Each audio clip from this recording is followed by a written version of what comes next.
Hello, everyone. And today we wanted to talk to you about what happens when you are looking for your next adventure, your next opportunity. But at the end of the day, in simple terms, what we are talking about today is you're currently between jobs.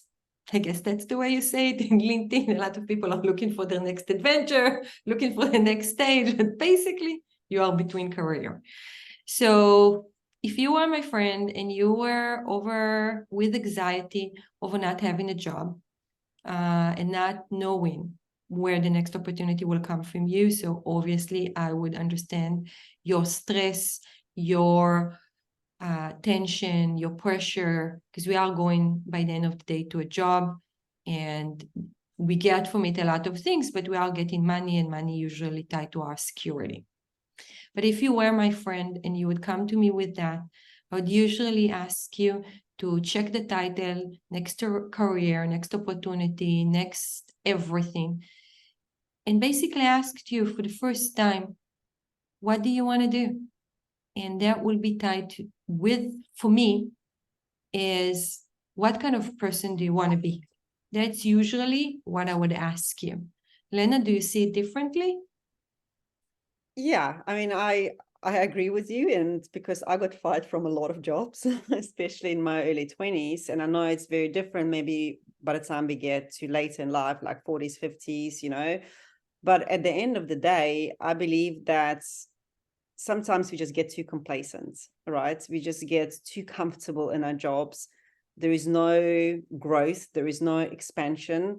And we're just there because it makes sense, because it pays the bills, because we've done it for a long time. But we've got to understand that we are not in control of everything. And if you are watching this channel, I guess you might be aware that there is also something bigger than us. I mean, you can call it universe, a higher power, whatever you want to call it. And sometimes when things are falling apart, they're actually falling into place. And this is just like, I guess, a new chapter in our lives.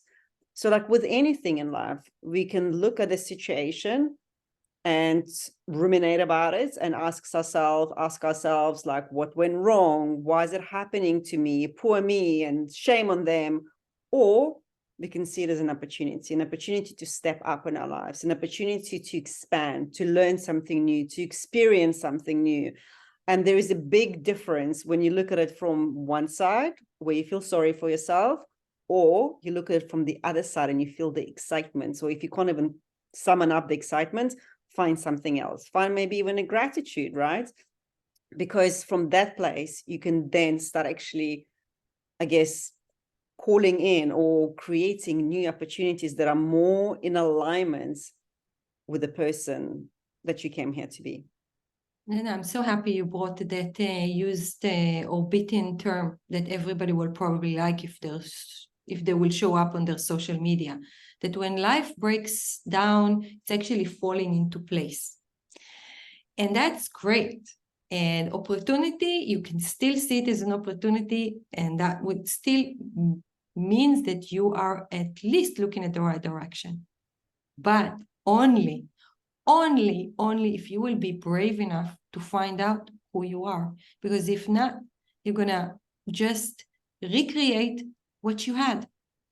Because unless you are willing to be authentic about who you are, okay, I really always admire, and it's not for everybody, people that are making huge shift in their career, like mid-age, they been a lawyer and now they became a comic or whatever. It's not for everybody, but those people usually I really admire because they got a second chance in life and they embrace it.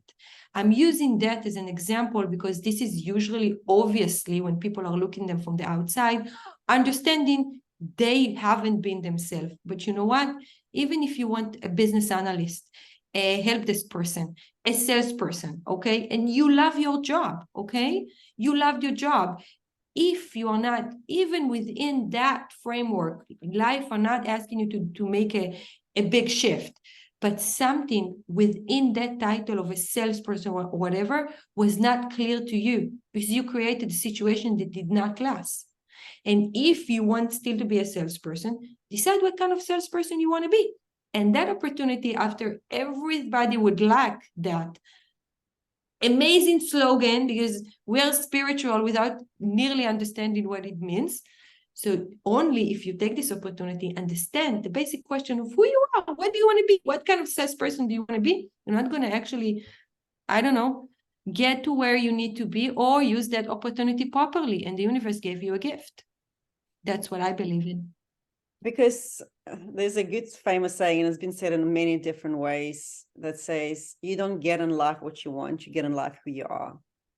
And that's no, actually the lyrics is you get what you need, and that song usually pisses me off. And yeah, you get what you need, you get what you tolerate. That's another one, you know. I mean, that's, we talk about then the boundaries, and that's a different conversation. But at the end of the day, we literally get who we are. So if you're gonna kind of sit there and feel sorry and just think about all of these things that went wrong, well, like Sarit said, we're going to just recreate the same opportunity and end up in a job that's going to be pretty much copy and a paste of the job of the past. And that doesn't even go to our jobs, it goes to everything in our lives. And that's why we're finding ourselves repeating the same pattern and wondering why nothing is changing. You know, in the meantime, I know that's, you know, especially people watching the channel, they've got hopes and dreams and vision, and there's something maybe you want to create that is beyond the norm, beyond what you've done before, right?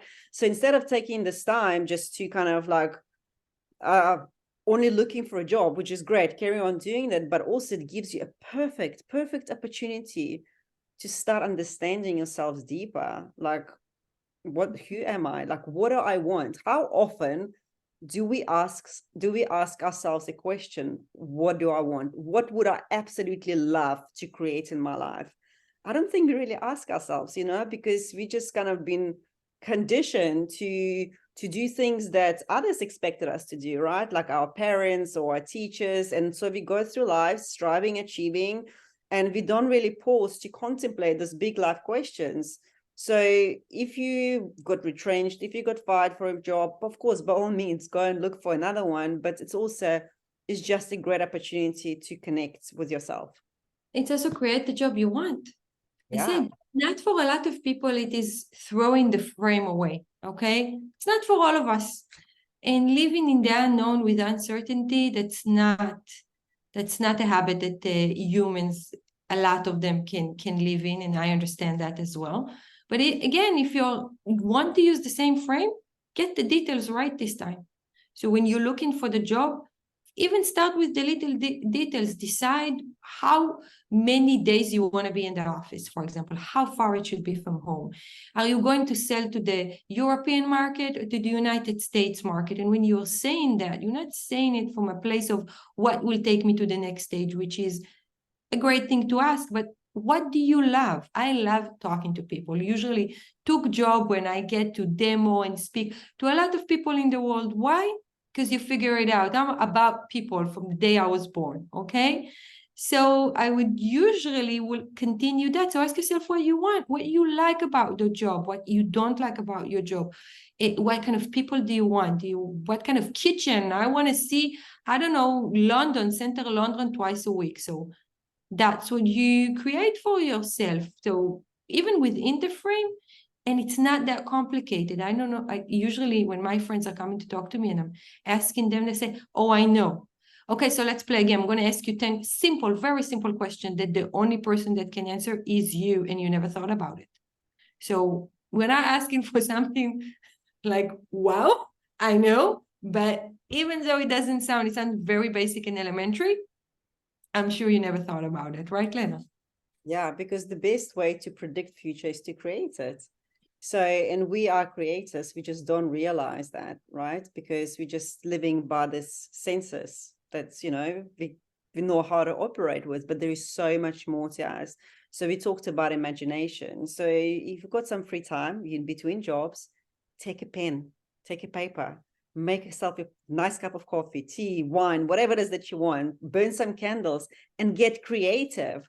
Like, honestly, ask yourself a question. If I could have any job or anything I want, and I knew I could not fail, what would I love? And just write. And, you know, I actually want to give a personal example. It's so I also own a franchise, and I employ 2 people now. But back then, when I first started, I wanted to get an employee, and I had a certain kind of what I call avatar, I guess. And I was looking, I was speaking to people, but I couldn't find that person. And finally I thought, I'm just going to sit down and I'm going to create my avatar. And I wrote even like the name, the age, like how many children, they will have, etc. And I remember this person answered my ad in the newspaper. I think it was a newspaper. I can't remember. And I walked in, I met her at my local gym, and she walks in and I'm like, my jaw literally hit the floor, even the hair color. My name, it was like Michelle, her name was Melanie. It started with the same letter. There was so many similarities. It just blew my mind, right? So if I could literally create a person out of thin air, believe me, we can create the world anything. magic. We just have to give him the details because we're usually not certain.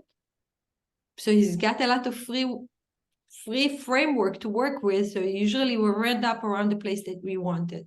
Okay, we usually end up with the life that we want. If we didn't, so that's a conversation for a different topic, for a different video. But usually, as much details as you can give him, he will probably take you to the right place. And the world is magic. Yeah, and just also one last thing I wanted to add: if you decide to do this exercise, the most important thing is how would you like to feel, right? Because a couple of details are left, which is very small. How would I want to feel in my job? And I would recreate salary, location, all of that. It happens, but then I actually end up not liking it, being bored. So just remember to tap into that feeling. Like, I want to feel excited. I want to feel connected to the people I work with. I want to feel recognized and valued, and actually try to feel those emotions. But I promise you, when you start writing it, they will start coming out, because emotion is always the secret to really what we want to get in our lives. Yes. So if you need tips, if you want to show us your job description, we will be happy to do that as well with you. So share your feedback, share your comments. Let us know if you want us to expand on this topic, because also writing your CV is a topic and showing up to interview is a topic. Maybe we should do that as well. Write in the comment, let us know. We will be happy to help. And until next time. Bye-bye.